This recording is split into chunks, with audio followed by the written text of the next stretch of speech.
Hallo und herzlich willkommen auf Epic. Heute tauchen wir ein in das Thema Bug-Out-Bag und schauen mal, was Eberle-Stock uns da für Optionen zu bieten hat.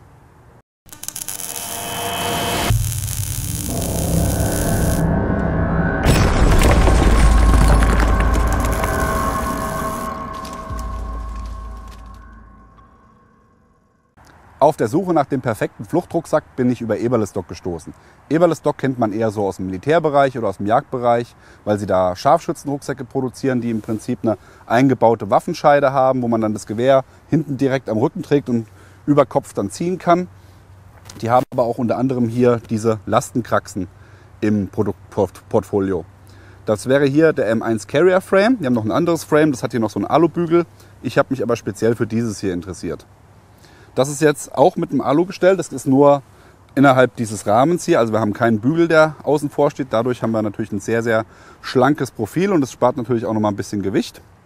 Ich habe jetzt auch nicht unbedingt die Ambition, da was draufzustellen, von daher brauche ich das nicht. Und ansonsten haben wir hier komplett ein Panel mit Laser-Cut-Schlitzen Molle, dass man da noch Zubehör anbringen kann. 2 durchgängige Zipper, wozu die sind, erzähle ich euch gleich. Und das Ganze natürlich noch entsprechend, wie es bei Eberle-Stock üblich ist, fett gepolstert mit abnehmbaren Beckengurt und abnehmbaren Schultergurten. Die Schultergurte lassen sich hier nochmal in der Höhe verstellen, wenn das notwendig ist. Und hier hat man auch nochmal genügend Platz, um Zubehör anzubringen. Der Beckengurt selbst auch klassisch mit Molle versehen, dass man hier auch nochmal Taschen anbringen kann, wenn da Bedarf ist. Wie sich es für eine Kraxe gehört, muss ich auch irgendwie eine Möglichkeit haben, da Lasten zu transportieren. Dazu hat Eberle-Stock hier dieses Panel mitgeliefert. Also das ist mit im Umfang enthalten. Da sind fette Aluschnallen dran, die kann ich dann hier an die Ösen einhängen. An diesem Punkt übrigens diese ITW-Buckles hier, die sind nicht mit dabei. Die habe ich jetzt nochmal zusätzlich gekauft. Das zeige ich euch auch, wozu die sind. Aber hier wäre normal dann der Anschlusspunkt, um dieses Panel anzubringen. Mit dem Panel kann ich dann entsprechend einen Wasserkanister oder auch mal einen Baumstamm oder Holz oder sonst irgendwas fürs Lager transportieren. Das ist schon mal eine sehr wichtige Eigenschaft für einen Flucht- oder Camprucksack, wie ich finde. Jetzt nutzen wir das mitgelieferte Ladepanel, um zum Beispiel einen Wasserkanister transportieren zu können. Da hängt ihr einfach das Ladepanel hier in die entsprechenden Schlaufen ein. Haben wir auf der Unterseite 2 Stück. Die nehme ich natürlich als erstes. Dann klappe ich das Ganze einmal nach vorne, nehme dann die Last in dem Fall. Und jetzt packe ich das Panel hier drauf.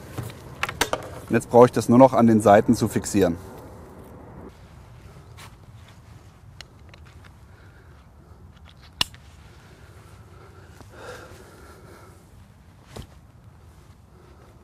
Und so sieht das Frame aus, wenn ich jetzt zum Beispiel den Kanister fest montiert habe. Damit kann ich jetzt auch über weitere Strecken schwere Gegenstände tragen. Die Reißverschlüsse kann man vielseitig nutzen. Also man kann, wenn ihr auf die Seite von Eberle-Stock geht und schaut, mit wie vielen Rucksäcken oder Modulen dieses Frame hier kompatibel ist, da werdet ihr staunen, das ist echt der Wahnsinn. Ich habe jetzt hier mich dazu entschieden, diese Batwing Pouches zu kaufen von Eberle-Stock. Die kann man nämlich dann hier ganz einfach mit einem Zipper dran machen. Dann hat man hier rechts und links jeweils 2 von diesen Taschen und hat ein super leichtes Setup für ein Daypack, also mit wenig Ladevolumen, hat dann aber auch schon direkt die Möglichkeit, da dazwischen ein Stativ oder ein Gewehr oder sonst irgendwas, was man transportieren will, dazwischen zu packen und kann bei Bedarf dann die Taschen ausklappen. Als erstes zeige ich euch das Mainframe mit den Batwing Pouches als ultraleicht Setup, wo ihr trotzdem noch die Option habt, Ladung dazwischen zu klemmen. Dazu müsst ihr einfach nur die Batwing Taschen nehmen, die hier entsprechend mit dem Zipper befestigen.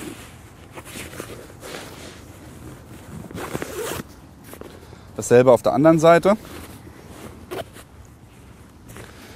Und damit habt ihr wirklich ein ganz schlankes, kleines Setup für einen Daypack und könnt hier jederzeit in der Mitte aufklappen, um da nochmal Ladung dazwischen zu fixieren.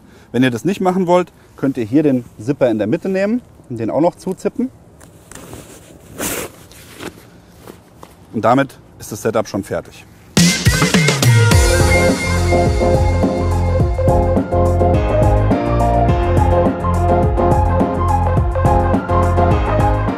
Natürlich könnt ihr das Frame auch so aufbauen, dass ihr da zusätzlich einen vernünftigen Rucksack drauf habt. Nicht nur einfach einen Packsack oder diese Seitentaschen. Ich habe mich jetzt da speziell für den Little Brother entschieden von Eberle-Stock, weil das ein relativ gut organisierter kleiner Rucksack ist. Wenn ihr den euch hier so anschaut, der hat knapp 40 Liter ist von der Organisation her, hat er hier außen Molle, rundherum, vorne, Seiten, unten, oben, hat oben nochmal eine Tasche. Und wenn ihr hier ins Hauptfach reinguckt, da geht das nämlich gerade weiter mit der Molle. Da habt ihr hier an der Flappe nochmal Molle und an den Seiteninnenwänden nochmal Molle und unten nochmal Organizer-Taschen. Also der ist wirklich sehr, sehr geil. Kommt komplett mit einem Tragesystem, also als eigenständiger Rucksack. Das habe ich jetzt hier schon abgenommen, weil ich will ihn ja auf meinem Frame benutzen. Aber im Prinzip braucht ihr die Sachen, die dabei sind, nicht. Also ein Beckengurt und Schultergurte braucht ihr nicht, weil ihr das einfach so, wie es ist, dann auf das Frame packen könnt. Und wenn ihr dann sagt, ihr wollt mit einem kleinen Rucksack unterwegs sein, dann nehmt ihr einfach vom Frame den Beckengurt, die Schultergurte, packt den hier dran und habt ihr hier einen leichten Rucksack, mit dem ihr unterwegs sein könnt und das Frame bleibt dann im Camp.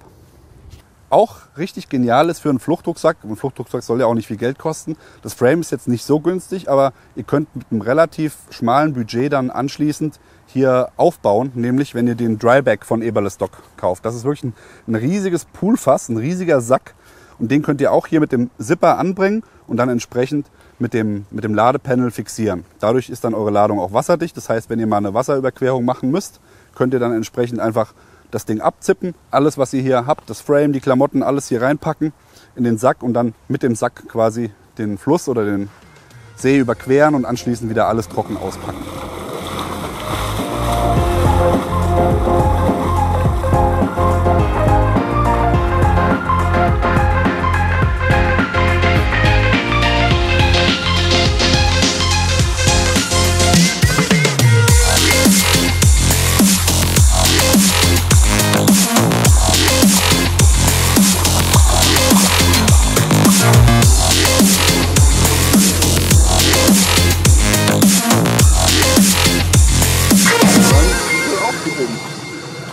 Man bleibt, wenn man sich daran festhält, relativ gut trocken. Im nächsten Setup zeige ich euch mein derzeitiges Maximalvolumen mit den Batwing Pouches an der Seite und dem Little Brother als Hauptrucksack in der Mitte. Der wird einfach nur hier reingesetzt und dann könnt ihr die Zipper vom Little Brother nehmen und die entsprechend hier an den Batwing Pouches befestigen.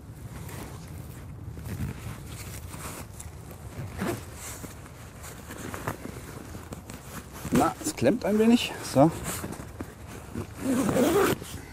Dann könnt ihr hier dasselbe nochmal auf der anderen Seite machen.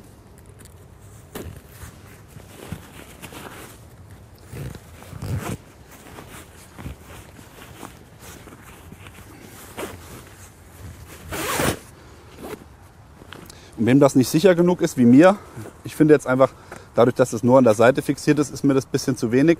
Habe ich hier dann, wie gesagt, diese Buckles und die kann ich jetzt hier oben nochmal einhängen, um den Rucksack oben nochmal zu sichern.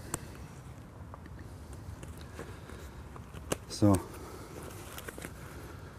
Alternativ könnt ihr natürlich auch, weil der Little Brother ist ja auch ein Rucksack, der in der Lage ist, eine Gewehrscheide aufzunehmen, könnt ihr in den Rucksack nochmal die Gewehrscheide hier oben einschieben und die dann auch entsprechend am Frame schon fixieren. Also das wäre auch nochmal eine Möglichkeit, das komplette Setup hier noch ein bisschen stabiler zu gestalten.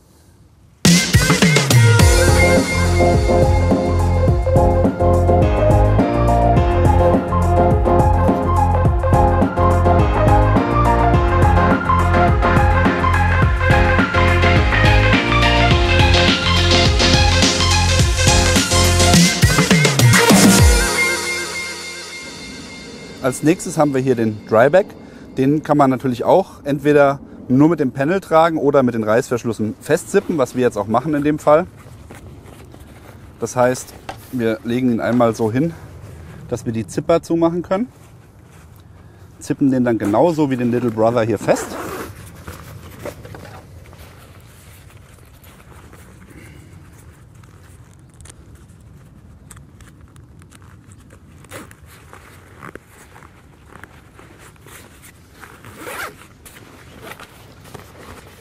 Jetzt kann ich ihn beladen entsprechend.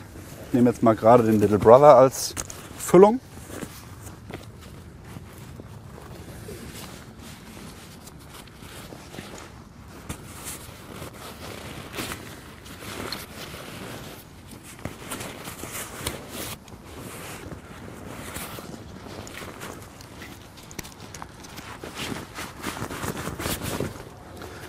Hab dann hier oben einen Rolltop-Verschluss. Den rolle ich einfach zusammen, so wie ich das brauche. Lasse jetzt auch extra ein bisschen Luft drin, damit es dann auch schön auftreibt für die Wasserüberquerung. Und kann jetzt das ganze System nochmal mit dem Ladepanel fixieren. Jetzt seht ihr schon, das ist im Vergleich zum Kanister natürlich deutlich tiefer mit dem Sack. Dann mache ich hier unten einfach die beiden letzten Straps ein bisschen auf, damit das Panel weiter nach oben kommt. So, hier wieder aufmachen. So.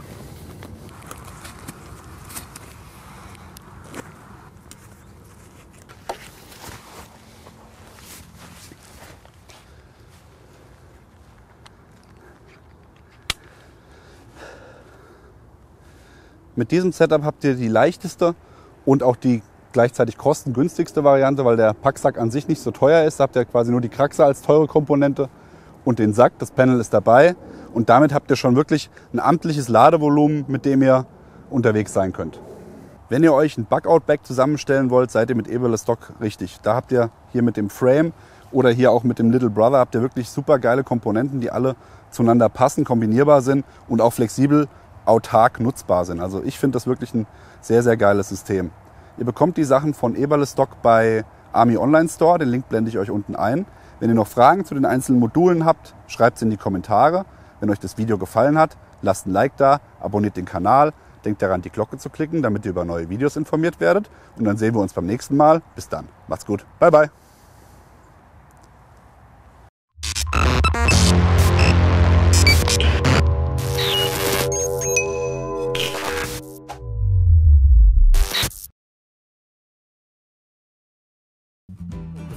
Auf der Suche nach dem perfekten Fluchtrucksack. Auf der Suche nach dem perfekten Fluchtrucksack.